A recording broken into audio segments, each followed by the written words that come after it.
दोस्तों नमस्कार। मैं दिनेश कुमार। आज का सबसे बड़ा सवाल है, जाति है कि जाति नहीं।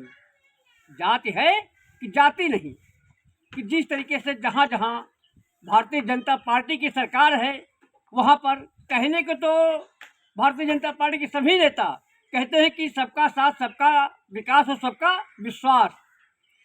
और हम हिंदू हैं, सनातनी हिंदू हैं, लेकिन हिंदू में केवल ब्राह्मण ही हिंदू को हिंदू मानते हैं, सवर्ण को ही हिंदू मानते हैं। बाकी दलित को, बैकवर्ड को, यादव को, इनको दलित मानते ही नहीं हैं। दलित को दलित हिंदू मानते ही नहीं हैं। इसी तरीके से जैसे मध्य प्रदेश के रीवा जनपद में एक प्रकरण संज्ञान में आया है कि एक यादव की चोटिया पंडित ने काट दी, महज इसलिए कि वो यादव था। और यादव को जो है चोटिया रखने का अधिकार नहीं है, बल्कि केवल पंडितों को ही जनेऊ धारण करने का, धागा धारण करने का, तिलक लगाने का और चोटिया रखने का अधिकार है। इसलिए यादव की चोटिया काट दी। करीब करीब 1 साल पहले ही ऐसा एक प्रकरण उत्तर प्रदेश के इटावा जनपद से आया था, जहां पर कथावाचक यादवों को चोटिया काट दी गई थी, उनको मारा पीटा गया था, बेइज्जत किया गया था। और यहाँ तक कि उनके ऊपर पेशाब का छिड़काव किया था पंडितों ने जो है पेशाब का छिड़काव करके उसको पवित्र किया था। इस तरीके से हमेशा दलील करने की बातें आती हैं। और बता दें, एक प्रकरण आया बहुत ही विभत्स कि एक इंसान की कीमत कुत्ते बिल्ली से भी बदतर है। कि एक यादव ने राह जा रहा था तो एक कुत्ता ने भौंक दिया, तो उसने जो कुत्ते को गाली दे दिया। इसलिए उस युवक को कुत्ते के मालिक ने उसको पीट पीट करके हत्या कर दी जाती है। ब्राह्मण सभा के द्वारा इस तरीके के कृत्य किए जाते हैं। और जहाँ जहाँ पर भारतीय जनता पार्टी की सरकार है, वहीं पर किया जाता है। जैसे मध्य प्रदेश में यह कृत्य किया गया कि एक यादव को चोटिया काट दी गई। वहाँ पर जो है श्री कृष्ण के वंशज यदुवंशी मोहन यादव जी मुख्यमंत्री हैं, लेकिन उसके बावजूद भी 2 तारीख को जनवरी को एक घटना होती है, उसकी चोटिया उखाड़ दी जाती है। काटे भी नहीं जाती है, बल्कि उखाड़ दी जाती है। इतना बड़ा विभत्स कि काटना नहीं बल्कि उखाड़ दी जाती है। मैं इसलिए कि वो यादव था, चोटिया रखा हुआ था, और 7 साल से किसी मन्नत की वजह से उसकी मन्नत मुराद पूरी हुई थी। इसलिए 7 साल पहले उसने चोटिया रखी थी और करीब 1.5 फीट की चोटिया थी।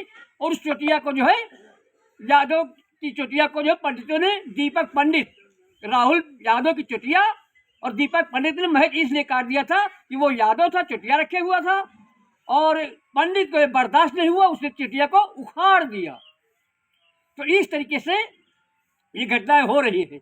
जिस तरीके से मुख्यमंत्री योगी आदित्यनाथ अपने सजातीय बंधु ठाकुर को और जो है पंडित को बचाने का प्रयास करते हैं, बचाते हैं, तो यह तरीके से घटनाएं ज़्यादा होती हैं। और यहाँ ही नहीं, जहाँ जहाँ भारतीय जनता पार्टी की सरकार है, वहाँ वहाँ ऐसी घटनाएं होती हैं। अभी हमने परसों एक वीडियो बनाया था, उसमें कहा था कि जो है वीडियो बनाया था, कहा था कि एक लड़की का अपहरण करने के लिए राजपूत ठाकुर समाज के पारसोम जाता है और जो है उसको अपहरण करता है। उसकी बचाने के लिए उसकी माँ आती है, तो माँ की जो है निर्मम हत्या कर देता है। वो जो है राजपूत जो पारस सोम होता है, पारस ठाकुर होता है, वो उसकी माँ की हत्या कर देता है और लड़की को तमंचे के बल पर अपहरण कर ले जाता है।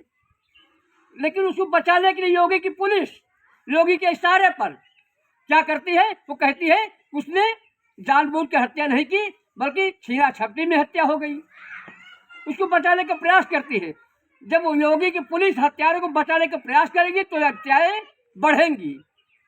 तो इस तरीके से हमने उसने बताया, सिर्फ लड़की के बयान आया है तो साफ साफ लड़की ने बयान दिया कि हाँ हमारा अपहरण किया गया था।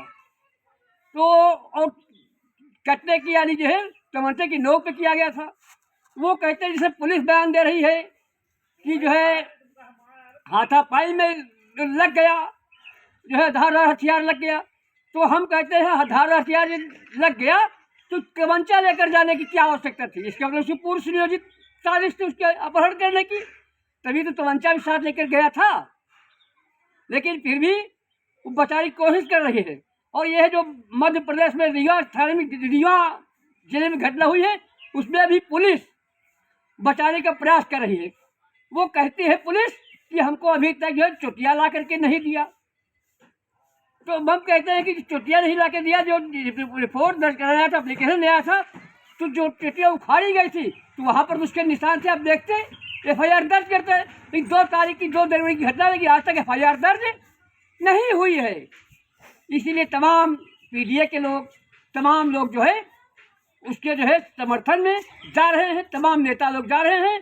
और अब देखना यह है कि खबर को संज्ञान में लेकर कब क्या होता है।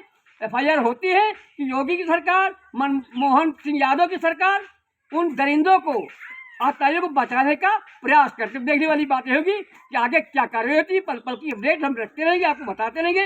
तब तक के लिए आप लोग कमेंट करिए, इस खबर पे आपकी क्या प्रतिक्रिया है, अपनी राय जरूर जाहिर करें। नमस्कार, मैं दिनेश कुमार, वीडियो जर्नलिस्ट रमन वर्मा के साथ बाराबंकी।